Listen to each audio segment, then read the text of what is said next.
Bell भगवान को चढ़ाने से घर में श्री की वृद्धि होती है। मां भगवती लक्ष्मी का वक्ष ही बेल वृक्ष के रूप में प्रकट हुआ है। इन कथाओं को लोग विकार युक्त जोड़ देते हैं तो बड़ा दुख होता है, बड़ा कष्ट होता है। अधूरा ज्ञान लेकर के चलते हैं, बातें तो पूरी पढ़ते नहीं है। मेरे भगवान ने कहा कि तुम्हारी छाती से वृक्ष पैदा होगा और उस वृक्ष को तुम्हारे नाम से जाना जाएगा। इसलिए इसके दो नाम, एक बिल्व फल है और एक इसको श्रीफल भी कहते हैं। जो बेटियां अविवाहित कन्याएं हर अष्टमी के दिन महादेव के ऊपर इस बेल फल को चढ़ाएंगी, उन्हें सुंदर घर और वर की प्राप्ति होगी। नारी बेल फल भगवान को चढ़ाती है, कैंसर जैसे भयानक रोग और तमाम तरह की गोपनीय बीमारियां नारी के अंदर नहीं रहती। मात शक्ति के लिए बेल फल महादेव के ऊपर चढ़ाना बहुत ज्यादा शुभ माना गया है। घर की गरीबी और दरिद्रता को समाप्त करने के लिए इसकी बहुत बड़ी महिमा कही गई।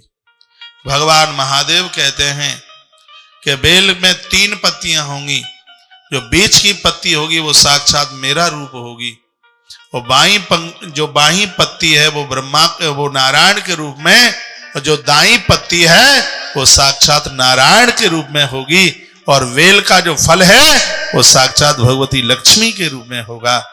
ये स्वयं भगवान बोले हैं, स्वयं भगवान शंकर ने प्रकट होकर के ये बात कही है। तो एवं बदत देवेशा लक्ष्मी परमहर्षिता रोमांचित समाग्रागी प्रणाम पुनः पुनः। शब्द सुन करके मां भगवती लक्ष्मी अस्य गदगद हो गई, प्रसन्न हो गई। ओम नमः शिवाय शांताय कारणत्र हेतवे। आनंद की बात देखो, माता पार्वती है वो ओम नमो भगवते वासुदेवाय इस मंत्र का जप करती है, और लक्ष्मी माता वो ओम नमः शिवाय मंत्र का जप करती है। लोग कहते हैं कि माता ओम नमः शिवाय नहीं जप सकती। देखो, शुद्धि अशुद्धि का सबको ध्यान रखना है, चाहे वो पुरुष हो चाहे वो स्त्री हो। गुरुमुख से सुनने पर मंत्रों को, इन मंत्रों को जपने का अधिकार मिल जाता है। एवं गदगद वाक्य न। पहले तो ये बताओ, यहां से जो कहा जा रहा है वो आपकी समझ में आ रहा है कि नहीं आ रहा है? आप बोर तो नहीं हो रहे हैं? बोर हो रहे हैं तो आरती करा दूं।